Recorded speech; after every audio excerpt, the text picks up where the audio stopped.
আজকের এই রেসিপির মধ্যে আমরা বানাবো খুব মজাদার একটি নিরামিষ সবজি, যার জন্য আমি এখানে নিয়েছি বেগুন, ফুলকপি, মিষ্টি কুমড়ো, আলু এবং টমেটো। তারপর সবজিগুলোকে আমি কেটে ধুয়ে পরিষ্কার করে রেখেছি।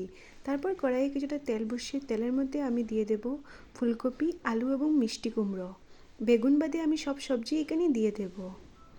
তারপর সবজিগুলোকে খুব ভালোভাবে মিক্স করে নিয়ে 5 থেকে 7 মিনিটের মতো ভাজবো আমি। তারপর এর মধ্যে আমরা অ্যাড করবো কিছুটা পাঁচফোড়ন, লবণ এবং হলুদ গুঁড়ো। তারপর আবার সবগুলোকে খুব ভালোভাবে মিক্স করে নেব। মিক্স করে নিয়ে আমি এটাকে ঢাকনা চাপা দিয়ে কিছুক্ষণের জন্য রেখে দেব। যতক্ষণ আমার সবজি হয় ততক্ষণ আমি এখানে কিছুটা সাদা শস্য, কালো শস্য এবং কাঁচা লঙ্কা, লবণ নিয়ে একটা পেস্ট বানিয়ে নেব। তারপর আবার ঢাকনা সরিয়ে সবজিগুলোকে খুব ভালোভাবে নেড়েচেড়ে দেব। কিছুক্ষণ পর আমরা এর মধ্যে বেগুনগুলোও অ্যাড করে দেব। তারপর আবার সবগুলোকে ভালোভাবে মিক্স করে নিয়ে ঢাকনা চাপা দিয়ে রেখে দেব।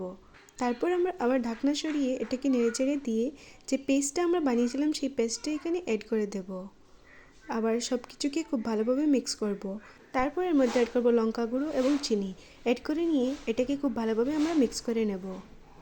সব কিছু মিক্স করে নেওয়ার পর এর মধ্যে আমরা মশলার জলটাও দিয়ে দেব এবং অ্যাড করব কিছুটা গরম জল। জলটা আমি খুব কম পরিমাণে অ্যাড করব যাতে আমার সবজিটা খুব শুকনো শুকনো হয়। তারপর 5 থেকে 10 মিনিট কুক করব এবং নামানোর আগে 1 চামচের মতো সরষের তেল অ্যাড করব, যেটা আমি এখানে দেখাতে ভুলে গেছি। তারপর তৈরি হয়ে যাবে।